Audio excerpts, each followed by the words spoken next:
दोस्तों नमस्कार।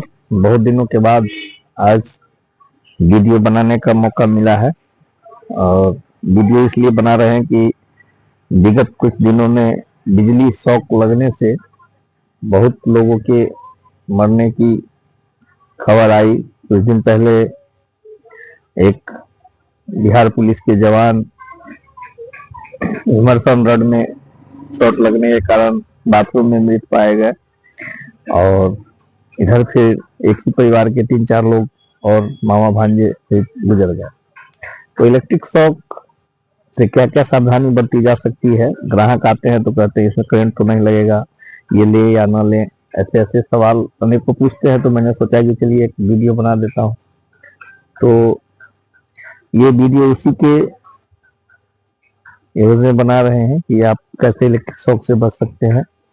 तो सबसे पहले गलती हमसे कहाँ होती है? गलती हमसे ये होती है, जैसे ये इमर्सन रड है तो इसमें हमें पानी इतना ही तक रखना है पहला, और इसमें लाइन देते वक्त ये ध्यान देना है कि पहले इसको पानी में पूरा डुबा दीजिए और फिर आप प्लगिंग करके फिर आप लाइन दीजिए। दूसरा नंबर बात, कोई भी चीज 100% सेफ नहीं होता है। कंपनियां बनाती है तो लिखती है ISI मार्का भी देती है, पर 10% भी चांस होता है कि यह शॉक हो जाए या खराब तो की बात तो दूसरी है, लेकिन यह शॉक हो सकता है क्योंकि इसके अंदर जो बनाया जाता है एक नाइक्रोन का एलिमेंट डाला जाता है और इसके अंदर स्टोन का डस्ट डाला जाता है और स्टोन की डस्ट के बीच में ये कॉइल होती है जो लाइन देने के बाद गर्म होती है और उसके बाद ये हीट वाटर में ट्रांसफर हो जाता है और पानी गर्म होता है।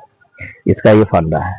लेकिन हम गलती क्या करते हैं कि सबसे पहली गलती ये करते हैं कि जहां भी आप देखेंगे तो बाथरूम के अंदर कभी भी कंट्रोल नहीं होना चाहिए। जैसे बाथरूम में प्लगिंग कर सकते हैं, बस उसका स्विच बाहर होना चाहिए। और कभी भी जब आप बाल्टी में या किसी में रख के इस पानी को गर्म करते हैं तो हमेशा बाथरूम में नहीं रख के गर्म करना चाहिए, क्योंकि बाथरूम में सीलन बहुत ज्यादा होता है और सीलन विद्युत का सुचालक है, ये आप जानते हैं, और वो जल्दी से पूरे बाथरूम में करंट फैल सकता है। और जब आप सबसे पहले जब आप अनप्लग करने जाएंगे या स्विच काटने जाएंगे तो आपको बाथरूम के अंदर जाना होगा। तो सबसे पहले ये ध्यान रखें कि बाल्टी बाथरूम से बाहर रखें, और अगर आपका बाथरूम सेफ है या स्विच का कंट्रोल बोर्ड जो भी है बाथरूम से बाहर होना चाहिए। लाइट से लेके हर चीज का कंट्रोल बाथरूम के बाहर होना चाहिए। तो अगर बाथरूम के बाहर अगर आपका कंट्रोल है तो कभी भी बाहर से लाइन काट के आप जाएंगे तो लाइन आपको नहीं मारेगा। और एक चीज और ध्यान रखिएगा कि जब भी करंट मारता है तो फेज में मारता है, न्यूट्रल में कोई करंट नहीं होता है। तो हमेशा ये ध्यान रखिए कि स्विच से फेज कटना चाहिए। जैसे कि आप देखेंगे इसके अंदर आप जब टेस्टर डालेंगे तो फेज में ही लाइन जलेगा, जो फेज होगा उसमें इंडिकेटर जलेगा ये टेस्टर का। तो आप जब भी स्विच को ऑफ करें तो ये देखें कि मेन जो लाइन है, लाइव लाइन जिसको बोलते हैं, वो फेज स्विच से कट रहा है या नहीं। अगर स्विच से नहीं कट रहा है तो फिर उसे आप प्लग को उल्टे या मिस्त्री से को बुला के उस प्लगिंग को ठीक कराएं। और दूसरा नंबर बात कि हम लोग के घरों में एक कमी होती है कि अर्थिंग एक ही होता है। अर्थिंग इसमें देखिए कंपनियां 2 बनाई, एक ये सेफ्टी प्रिकॉशन के लिए अर्थिंग होता है जिसका कनेक्शन इसके बॉडी से होता है। ये इसलिए होता है कि जब इसके अंदर का कॉइल शॉर्ट कर जाएगा, अगर बॉडी से शॉर्ट हो जाएगा तो फ्यूज उड़ जाएगा या शॉक नहीं मारेगा। तो एक ये हो गया। तो ये तो अर्थिंग किसी के पास नहीं होता है। जनरली जो भी वायरिंग हो रही है तो उसमें ये गलती है। दूसरा मैकेनिक ये कर रहे हैं कि सारा कंट्रोल बाथरूम के अंदर कर दे रहे हैं। तो बाथरूम के अंदर गीजरों में भी, गीजरों के अंदर भी इसी प्रकार का इमर्सन रड का प्रयोग होता है, जिस कारण से पानी गर्म होता है।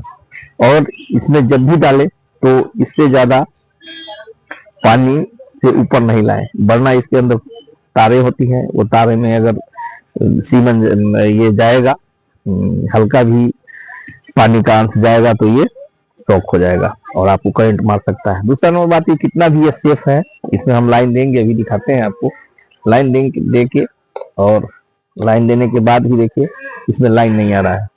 इसलिए नहीं आ रहा है लेकिन ये गर्म हो रहा है। देखिए लाइन मैंने दिया है लेकिन नहीं आ रहा है। इसलिए नहीं आ रहा है कि ये अभी शॉक नहीं है, लेकिन इसकी गारंटी नहीं होती है कि ये कब शॉक कर जाएगा। इसीलिए कभी भी कितना भी कंपनी ISI देता हो, चाहे किसी भी ब्रांड का हो, मैं किसी ब्रांड के बारे में नहीं बता रहा, तो किसी भी ब्रांड का हो, लेकिन बाल्टी में डालने के बाद आपको लाइन नहीं देना है। दूसरा नंबर, गीजर जब आप सेट करवाते हैं तो गीजर का कमांड बाथरूम से बाहर होना चाहिए। लोग बोलते हैं कि नहीं मेरा गीजर सेफ है, ISI है, मैं उससे लाइन देके ही नहाऊंगा तो कुछ नहीं होगा। ऐसा कुछ नहीं है, गीजर कभी भी शॉर्ट हो सकता है। तो जब भी गीजर आपका शॉर्ट हो जाएगा तो स्वाभाविक है कि जब आप उसमें स्नान करने के लिए जाएंगे तो आपको करंट मारेगा और आप अंदर ही रह पाएंगे, कुछ बोल भी नहीं पाएंगे। तो एक चीज आप ध्यान रखिए, मैं बार बार ये चीज को रिपीट कर रहा हूँ कि प्लग उसके अंदर होना चाहिए, और बाथरूम में ऊपर में प्लग लगाइए और बाहर से उसका कंट्रोल रखिए। स्विच जो होता है वो बाहर से ही आप स्विच ऑफ कर सकते हैं, और फिर अंदर जाके आप देखेंगे कि पानी गर्म हुआ या नहीं हुआ। लेकिन लाइन देके कभी बाथरूम में अगर सीलन है, हर बाथरूम में सीलन होता है, तो लाइन देके कभी भी बाथरूम में पानी का प्रयोग नहीं करना चाहिए। और एक चीज और ध्यान रखिए कि पानी में जो करंट रहेगा, अगर गीजर अगर शॉर्ट होगा तो पूरे पानी में करंट आता है, तो उस अवस्था में आप डबल अर्थिंग का प्रयोग अवश्य करें और सुरक्षा अवश्य रखें। दूसरा नंबर बात कि लोग गलती क्या करते हैं कि वो 3000 वाट का जो अभी गीजर आया है उसको लोग इस्तेमाल करते हैं डायरेक्ट नल में लगा के, उसमें भी करंट आने का चांसेस होता है, तो वो न करें। और कभी भी बिना चप्पल के, जो भी आपको ये जो भी प्लास्टिक का चप्पल हो जिसमें कांटी वगैरह नहीं ठोका गया हो, जो कंडक्टर का काम न करता हो, तो वो लगा के ही किसी भी इलेक्ट्रिक चीजों को छुए तो बेहतर रहेगा। अभी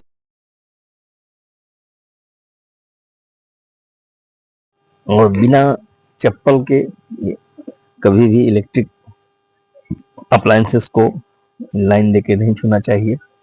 और एक गलती और हम लोग करते हैं कि गीजर जो लगा होता है तो गीजर में लाइन देके और डायरेक्ट नहाते हैं, ये भी ठीक नहीं है। और अभी बराबर ये मिलने को देखने को या सुनने को मिलता है कि हीटर लगा के सोए या अलाव जला के सोए और सोए ही रह गए, ऑक्सीजन की कमी के कारण दम घुट के उनकी मृत्यु हो गई। तो सबसे पहले ये बात है कि हम आपको दिखाते हैं ये बात ब्लोअर की। तो ब्लोअर के अंदर ये दो स्विच होती है, जो यहाँ पे एक फैन के लिए होता है और एक हीटर के लिए होता है। तो इसको हमेशा हम 1000 वाट पर ही सेट करें। और इसके अंदर ऑटो सिस्टम होता है, ये PTC लगा होता है, इसको पॉजिटिव टेम्परेचर कोएफिशिएंट बोलते हैं। जब जितना टेम्परेचर रूम को चाहिए उस रूम के हिसाब से टेम्परेचर होने के बाद वो ऑटो ऑफ हो जाता है। लेकिन उस पर भी ज़्यादा विश्वास करना ठीक नहीं है, क्योंकि जब आप सो जाते हैं हो सकता है PTC अगर शॉर्ट कर जाता हो, तो जब शॉर्ट कर जाएगा तो उस अवस्था में आपका हीटर चालू ही रह जाएगा और आपके रूम का टेम्परेचर बढ़ता चला जाएगा, ऑक्सीजन की कमी हो जाएगी और दम घुट के मौत हो सकती है। तो इन सब चीज़ों का ध्यान रखना चाहिए। और अभी ठंडा के समय में लोग रूम पूरा बंद करके सोते हैं और साथ में हीटर का इस्तेमाल करते हैं, तो ये भी ठीक नहीं है। थोड़ा सा वेंटिलेशन होना चाहिए और रूम जब हीट हो जाए तो ब्लोअर को बंद कर दें, ये सबसे अच्छा सुरक्षित विकल्प है। और किसी भी इलेक्ट्रिक अप्लायंसेस हो उसको आप नंगे हाथों से न छुए तो बेहतर है। दूसरा नंबर बात कि जब हमेशा हर बोर्ड में आप चेक करें कि स्विच से फेज कट रहा है या नहीं।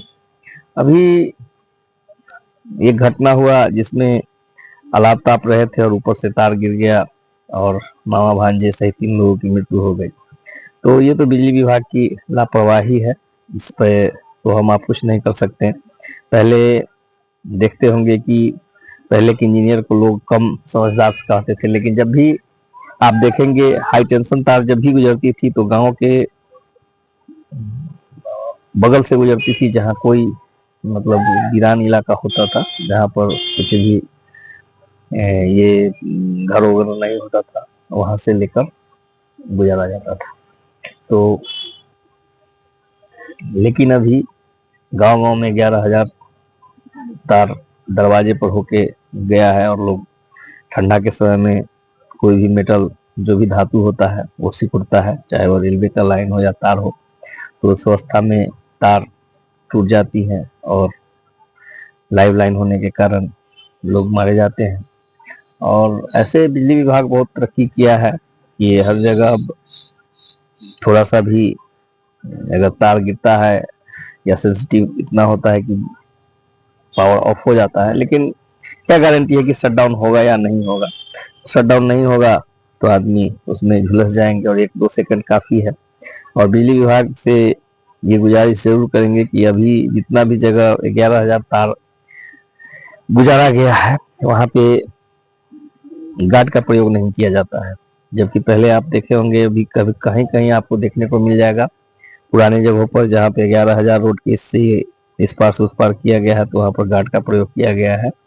और गार्ड रहने से ये फायदा होता है कि अगर तार टूट कर गिरता है तो गार्ड पे गिरता है और गार्ड नीचे जमीन पे तार को नहीं गिरने देता, जिससे नीचे रह रहे लोग सुरक्षित रहते हैं। लेकिन अब ऐसा नहीं हो रहा है और ये लापरवाही है, क्योंकि ट्रांसफार्मर को हमेशा गांव के बाहर ही लगाना चाहिए। जैसे आप नगरों में जाते होंगे, कोलकाता वगैरह में या दिल्ली वगैरह में, तो देखते होंगे, तो मुजफ्फरपुर में भी ऐसा हो गया है कि 11,000 अंडरग्राउंड आता है और ट्रांसफार्मर के जहाँ पे ट्रांसफार्मर लगाया जाता है वहाँ एक चबूतरा बनाया जाता है, उस पर ट्रांसफार्मर लगाया जाता है, उसके अंदर 11,000 इन होता है स्टेप डाउन ट्रांसफार्मर से।